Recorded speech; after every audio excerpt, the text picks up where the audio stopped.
الطلاق مرتان فامساک بمعروف اور تسریح باحسان، پھر اس کے بعد ہے فإن خفتم، یہاں بھی تو فا ہے، یہاں بھی کیا ہے، اور یہ فا یہ بھی مرتب ہے الطلاق مرتان پر، یہ بھی تعقیب مع الوصل کے لیے ہوگی، یہ بھی کس کے لیے ہوگی؟ تعقیب مع الوصل کے لیے ہوگی۔ لہذا معلوم ہوا یہ خلا مرتب ہے طلاق مرتان پر۔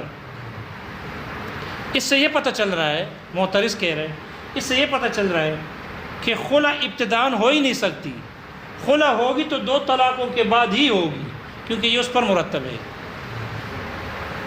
اگر کوئی ابتدائی طور پر خلا کرنا چاہے، طلاق نہیں دی، ویسے نہیں چلتی آپس میں، بالکل نہیں چل رہی، سال ہو گیا، 2 سال ہو گئے، میاں بیوی کی لڑائی ہے، شوہر نے ابھی تک کوئی طلاق نہیں دی، عورت چاہتی ہے کہ جان چھوٹ جائے اس ظالم سے، لہذا عورت چاہتی ہے دے دو اپنا مہر واپس لے لو، لیکن خدا کے لیے معاف کر دو، شوہر نے طلاق ہی نہیں دی ابھی تک۔ اب اگر شوہر وہ مال لے لے، مہر لے لے، یا کوئی جو عوض میں جو بھی دے رہے وہ لے کر شوہر طلاق دے دے، خلا نہیں ہوگا؟ خلا ہو جائے گا نا، ابتدائی خلا ہے، حالانکہ خلا ہو جاتی ہے ابتدائی، لیکن آپ کی اس اسلوب سے پتہ چل رہا ہے، یہ فا دلالت کر رہی ہے کہ الطلاق مرتان پر یہ مرتب ہے، یہ اس پر مرتب ہے، لہذا سے پتہ چلتا ہے کہ خلا اگر ہوگی تو 2 طلاقوں کے بعد ہی ہوگی، ابتدائی نہیں ہو سکتی۔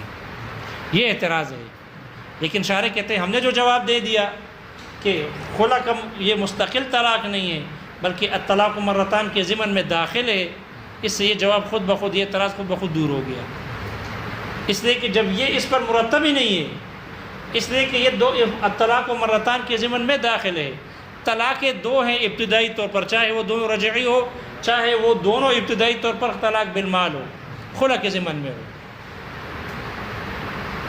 لہذا اس کو اس پر مرتب سمجھ کر اعتراض کرنا یہ درست۔ ہم نے جو جواب دے دیا پتہ نہیں اس سے 2 اعتراض دور ہو گئے نہیں ہوئے، کچھ سروے سے ہل رہے ہیں کچھ سروے سے ہل رہے ہیں، کچھ سمجھ میں آ گیا کچھ؟ جی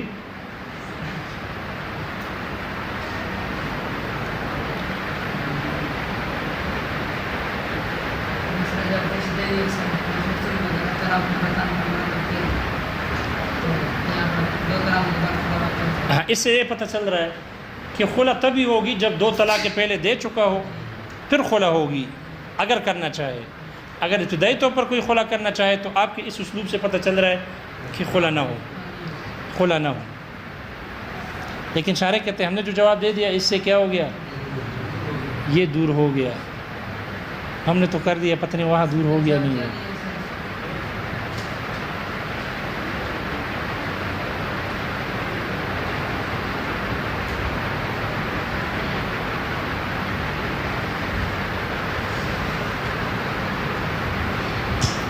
ایک اور جواب بھی دیا گیا ہے، اس کا ایک اور جواب بھی دیا گیا ہے کہ آپ جو استدلال کر رہے ہو یہ مفہوم مخالف سے کر رہے ہو۔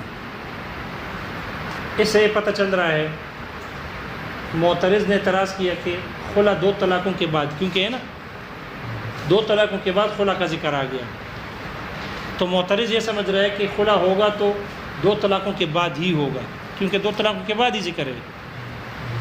تو اس کا جواب ایک اور دوسرا جواب بھی دیا گیا، وہ یہ کہ آپ جو استدلال کر رہے ہو اعتراض کر کے، یہ آپ مفہوم مخالف سے استدلال کر رہے ہو، اور مفہوم مخالف ہمارے نزدیک حجت نہیں ہے۔ زید نہیں آیا تو زید کے نہ آنے سے امر کا نہ آنا لازم تو نہیں آتا۔ آپ نے کہا کھڑے ہو جاؤ، آپ نے کہا کھڑے ہو جاؤ، یا آپ نے کہا کہ بیٹھ جاؤ، تو بیٹھنے سے لیٹنا لازم تو نہیں آتا۔ وہ ہے سمجھ میں، آپ نے کہا کھڑے نہ ہو، کھڑے نہ ہو، تو کھڑے نہ ہونے سے بیٹھنا لازم تو نہیں آتا نا، کھڑا نہ ہونا منع ہے، اب آپ بیٹھ بھی سکتے ہیں اور لیٹ بھی سکتے ہیں۔ تو یہ جو کہا نا کہ معترض نے کہ اس سے تو پتہ چل رہا ہے کہ خلا 2 طلاقوں پر ہی کے بعد ہی ہوگا، ابتداء نہیں ہو سکتا، یہ آپ مفہوم مخالف سے استدلال کر رہے ہو، اور احناف کے نزدیک مفہوم مخالف یہ حجت نہیں ہے، یہ استدلالات فاسدہ میں سے ہے، آگے اس پر مستقل بحث آ رہی ہے۔ یہ بات سمجھ میں آ گئی؟ طلاقیں کتنی ہیں؟ 3 ہی۔ خلا طلاق ہے یا فسخ نکاح ہے؟ احناف کے نزدیک طلاق ہے، اور استدلال فاسق کتاب اللہ کے اسفاق خاص سے کیا۔ شوافع کے نزدیک فسخ نکاح ہے اور اس کے بعد طلاق ہو نہیں سکتی، اس لیے شوافع کہتے ہیں فَإِن طَلَّقَهَا کا تعلق الطلاق مرتان کے ساتھ ہے، اور یہ درمیان میں جملہ معترضہ ہے۔ اتنی بات سمجھ میں آ گئی؟ شارح کہتے ہیں یہ تمام تفصیلات اس وقت ہوگی جو تقریر ہم نے کی ہے اس عبارت کی کہ او تصریح بإحسان الطلاق مرتان میں ہے کہ 2 طلاقیں دے دو، چاہے بالعوض ہو یا بلا عوض ہو، اب اس کے بعد یا تو رجوع کر لو معروف طریقے سے یا اس کو چھوڑ دو احسان کے ساتھ، رجوع نہ کرو۔ جب ہم نے تصریح بإحسان سے مستقل طلاق مراد نہیں لی، یہ تقریر اس وقت تھی۔ لیکن یہاں ایک اور اشکال ہے، یہاں ایک اور کلام ہے، وہ یہ ہے کہ شارح کہتے ہیں اس پر اعتراض ہوتا ہے کہ ایک مرتبہ آپ علیہ الصلوۃ والسلام سے ایک صحابی نے پوچھا کہ یا رسول اللہ، ہم کتاب اللہ میں پاتے ہیں کہ اللہ نے فرمایا الطلاق مرتان، طلاق 2 مرتبہ ہیں، فأین الثالثہ، تیسری کہاں ہے؟ تو آپ نے فرمایا او تصریح بإحسان ہی ثالثہ، یہ تصریح بإحسان ہی ثالثہ ہے۔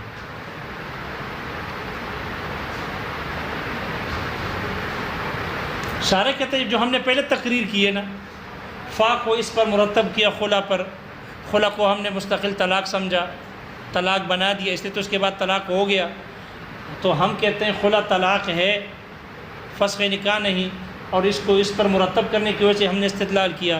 یہ تمام استدلال اس وقت تھا کہ تصریح بإحسان سے مراد چھوڑنا ہو، طلاق نہ ہو۔ لیکن اگر اس سے ہم اس حدیث کے مطابق اگر اس سے ہم طلاق مراد لے لیں کہ یہی تیسری طلاق ہے، تو پھر فَإِن طَلَّقَهَا، اس کا پھر خلا کے ساتھ کوئی تعلق نہیں ہوگا۔ فَإِن طَلَّقَهَا کا پھر خلا کے ساتھ کوئی تعلق، پھر اس مسئلے کے ساتھ کوئی تعرض نہیں ہوگا کہ خلا فسخ نکاح ہے یا طلاق ہے۔ اگر طلاق ہے تو اس کے بعد پھر طلاق کیوں ہو گئی، معلوم ہو طلاق ہے، اس سے کوئی بحث نہیں ہوگی، بلکہ فَإِن طَلَّقَهَا، یہ پھر کیونکہ یہ بھی تیسری طلاق ہے، یہ بھی طلاق ثالثہ ہے، ٹھیک ہے، تیسری طلاق یہ بھی ہے، اور حدیث میں آگے کہ یہی ثالثہ ہے، تیسری طلاق یہ ہے، تو پھر یہ بن جائے گا مبین، اور یہ اس کے لیے بیان بن جائے گا۔ کیا بن جائے گا؟ بیان بن جائے گا، کیونکہ آپ نے فرمایا تصریح بإحسان یہی ثالثہ ہے، تیسری طلاق ہے، پھر آیت کا مطلب ہو جائے گا الطلاق مرتان، طلاق 2 مرتبہ دینی ہے، ان 2 طلاقوں کے بعد چاہے تو رجوع کر لو معروف طریقے سے، رجوع کر لو، او تصریح بإحسان، یا ہے کہ اس کو احسان کے ساتھ چھوڑ دو، رجوع نہ کرو، چھوڑ دو، یعنی طلاق دے دو۔ 2 پہلے دی تھی، اب کیا کر دو، تیسری طلاق دے دو اور رجوع نہ کرو، تیسری طلاق دے دو، چھوڑ دو، درمیان میں خلا کا مسئلہ آ گیا۔ پھر فرمایا فَإِن طَلَّقَهَا، یہ اس کے لیے بیان بن گیا۔ اگر شوہر نے تصریح بالإحسان کو ترجیح دے دی اور اس کو طلاق دے دیا، فَلَا تَحِلُّ لَهُ مِن بَعْدُ، تو اب اس کے لیے وہ حلال نہیں ہے۔ تو یہ فَإِن طَلَّقَهَا مستقل تیسری طلاق نہیں، بلکہ یہ اس تیسری طلاق کے لیے بیان بن جائے گا۔ فَإِنْ آثَرَ التصریح بإحسان، اگر وہ تصریح بإحسان کو ترجیح دے دے، یعنی تیسری طلاق دے دے، فَإِنْ طَلَّقَهَا یعنی طلاق دے دے، تو فَلَا تَحِلُّ لَهُ مِن بَعْدُ۔ پتہ نہیں مسئلہ سمجھ میں آیا؟ کوئی بات سمجھے؟ تو شوافع کے نزدیک خلا فسخ نکاح ہے، طلاق نہیں ہے، اس لیے اس کے بعد طلاق نہیں ہو سکتی، کیونکہ فسخ نکاح کے بعد بالاتفاق طلاق نہیں ہو سکتی۔ احناف کے نزدیک خلا طلاق بالمال ہے، طلاق ہے، اور طلاق کے بعد طلاق واقع کرنا درست ہے۔ شوافع کا اور احناف کا استدلال سمجھ میں آ گیا؟ البتہ محشی کہتے ہیں، محشی کی بھی ماننی پڑتی ہے، اس لیے کہ جو دلیل سے بات کرے اس کی بات ماننی چاہیے۔ محشی نے ایک بات کی ہے کہ امام شافعی رحمہ اللہ کا صحیح مذہب یہ ہے کہ خلا بھی طلاق ہے، فسخ نکاح نہیں ہے۔ امام شافعی کا مذہب بھی احناف ہی کی طرح ہے کہ خلا طلاق ہے، فسخ نکاح، لہذا جھگڑا ہی ختم ہے، جھگڑا ختم ہے۔ دیکھو کتاب میں اگر جھگڑا ختم ہے۔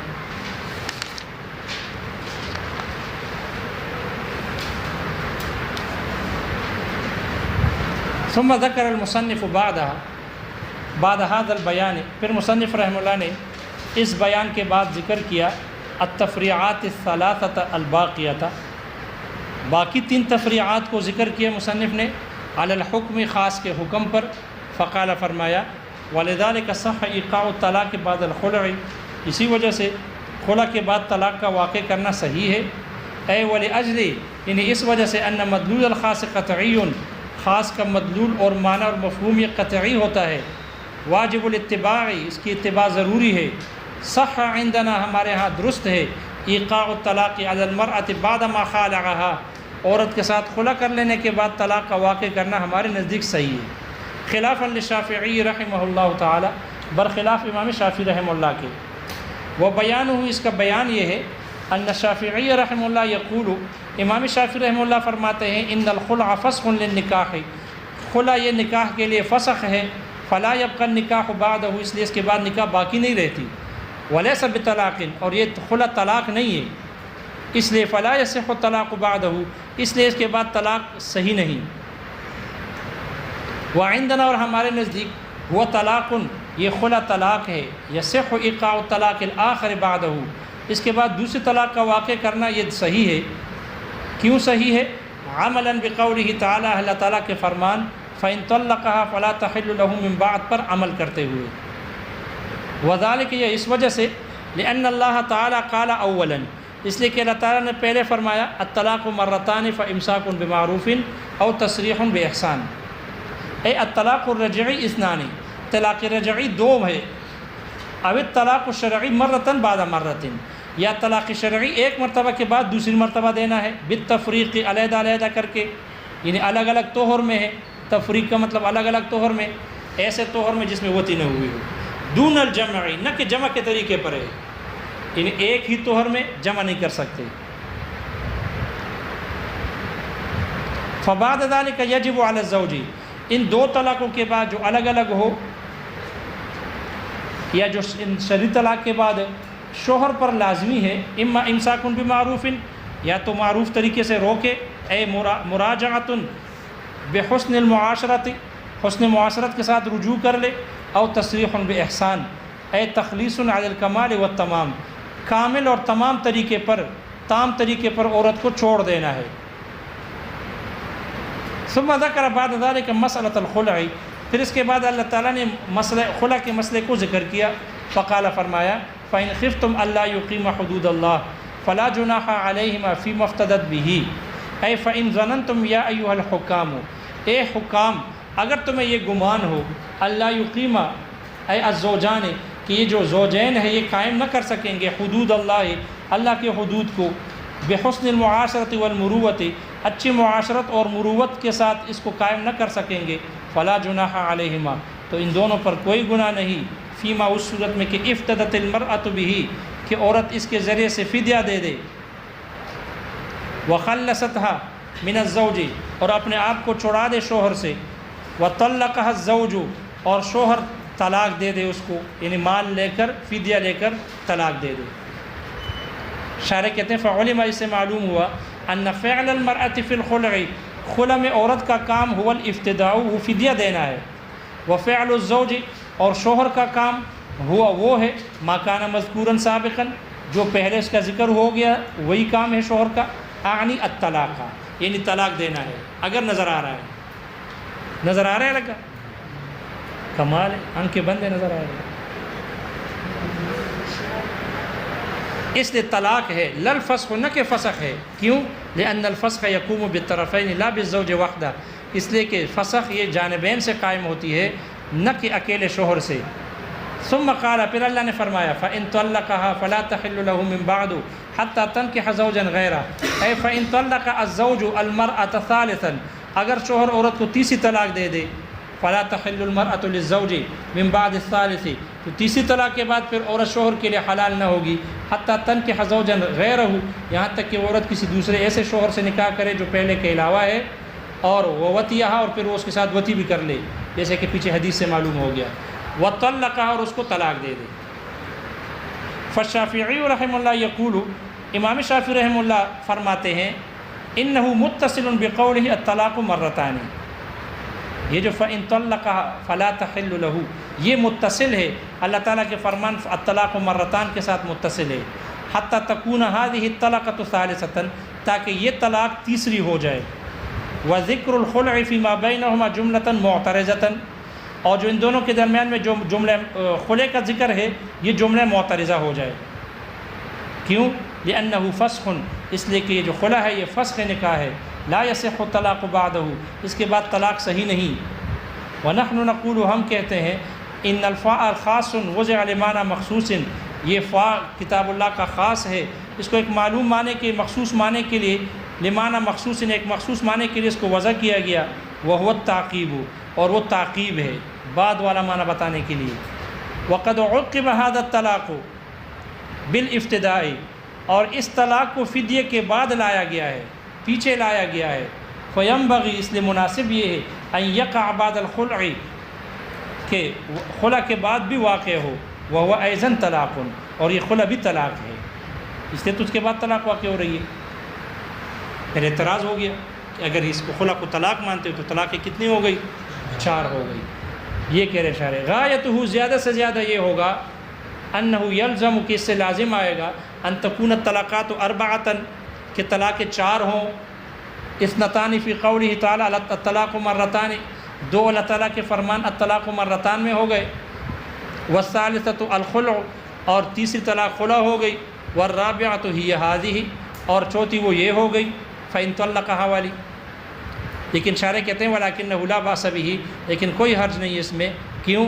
فإن الخلع لیس طلاقا مستقلا علی عہدۃ اس لیے کہ یہ خلع مستقل علیحدہ طلاق نہیں، بل مندرج فی الطلاقتین بلکہ یہ 2 طلاقوں کے ضمن میں داخل ہے، 2 طلاقوں میں داخل ہے۔ فکأنہ قیل گویا کہ کہا گیا الطلاق مرتان طلاق 2 مرتبہ ہیں، سواء کانتا رجعیتین برابر ہے کہ وہ دونوں طلاق رجعیہ ہو، فحینئذ تو اس وقت یجب امساک بمعروف او تسریح باحسان او کانتا فی ضمن الخلع یا وہ 2 طلاق خلع کے ضمن میں ہو، فحینئذ تکون بائنۃ تو اس وقت طلاق بائنہ ہوگی، فإن طلقها بعد المرتين المذکورتین پس اگر وہ ان مذکورہ 2 مرتبوں کے بعد اگر اس کو طلاق دے دے فیما قبل جس سے پہلے ذکر ہو گئی فلا تحل له تو پھر اب وہ عورت اس کے لیے حلال نہیں حتی تنکح زوجا غیرہ الآیہ۔ شارح کہتے ہیں یہ جو ہم نے جواب دیا والا هذا التقریری یہ جو ہم نے جواب کی تقریر ذکر کی ہے، ان دفعہ اس تقریر پر ان دفعہ دور ہو گیا ما قیل وہ اعتراض جو کہا گیا، جو اعتراض کیا گیا وہ دور ہو گیا۔ کیا اعتراض تھا وہ بتا رہے ہیں، انہ یلزم اس سے تو لازم آتا ہے ان یکون الطلاق الذی بعد الخلع فقط کہ وہ طلاق جو صرف خلع کے بعد ہے صرف وہی طلاق حکمہ عدم الحل صرف اسی طلاق کا حکم حلال کا نہ ہونا ہے، یعنی حرمت مغلظہ ہونا ثابت ہو جائے گی، للذی لیس کذالک نہ کہ وہ طلاق جو اس طرح نہیں ہے۔ شارح کہتے ہیں اعتراض دور ہو گیا۔ دوسرے اعتراض جو لازم آ رہا ہے وَإِنَّهُ يَلْزَمُ اور اس سے یہ بھی لازم آتا ہے أَن لَا يَكُونَ الْخُلْعُ إِلَّا بَعْدَ الْمَرَّتَيْنِ خلع نہ ہو مگر 2 مرتبہ 2 طلاقوں کے بعد ہی ہو، کیوں؟ عملاً بقولہ تعالی اللہ تعالیٰ کے فرمان فَإِنْ خِفْتُم پر عمل کرتے ہوئے، اس لیے کہ یہاں پر بھی تفا ہے، یہ اعتراض بھی دور ہو گیا۔ لیکن شارح کہتے ہیں ولیکن یرد لیکن اعتراض وارد ہوتا ہے ان ھذا کلہ یہ جو ہم نے تمام تفصیلات بیان کی انما یصح یہ اس وقت صحیح ہے اذا کان التصریح بالاحسان جب تصریح بالاحسان سے اشارتاً جس سے اشارہ ہو الی ترک المراجعۃ رجوع کو چھوڑنے کی طرف اشارہ ہو، کما حررت جیسے کہ میں نے تحریر کیا بیان کیا۔ واما اذا کان اشارتاً الی الطلقۃ الثالثۃ رہی وہ صورت کہ جب اس سے اشارہ تیسری طلاق کی طرف ہو علامہ رویہ جیسے کہ نقل کیا گیا عن النبی علیہ الصلاۃ والسلام آپ علیہ الصلاۃ والسلام سے انہ قال کہ آپ علیہ الصلاۃ والسلام نے فرمایا والطلاق الثالث یہی تیسری طلاق ہے تصریح بالاحسان، فحینئذ تو اس وقت یکون قولہ تعالی شارح کہتے ہیں اللہ تعالیٰ کا جو فرمان ہے فإن طلقها بیانا لذالک پھر یہ تصریح بالاحسان کے لیے بیان بن جائے گا، ولا تعلق له بمسألة الخلع اصلا اور پھر فإن طلقها کا خلع کے مسئلے کے ساتھ بالکل کوئی تعلق نہ ہوگا، فیکون المعنی پھر آیت کا معنی ہو جائے گا ان بعد المرتين دو طلاقوں کے بعد اما امساک بمعروف یا تو معروف طریقے سے روکنا ہے بالمراجعت رجوع کر کے، او تصریح باحسان یا احسان کے ساتھ چھوڑ دینا ہے۔ کیسے چھوڑ دینا ہے؟ بالطلاقۃ الثالثۃ تیسری طلاق کے ساتھ۔ فإن آثر التصریح بالاحسان اگر وہ چھوڑنے کے تصریح بالاحسان کے کو ترجیح دے دے، فطلقها ثالثا اور پھر اس کو تیسری طلاق دے دے، فلا تحل له من بعد تو اس کے بعد اس کے لیے وہ حلال نہیں۔ الآیہ یہ آیا هذا خلاصۃ ما قالوا، یہ وہ اس کا خلاصہ ہے جو فقہاء نے فرمایا اس مسئلے میں، یہ اس کا خلاصہ ہے۔ والبسط فی التفسیر الاحمدی، اور تفصیلات وہ تفسیر احمدی میں ہیں۔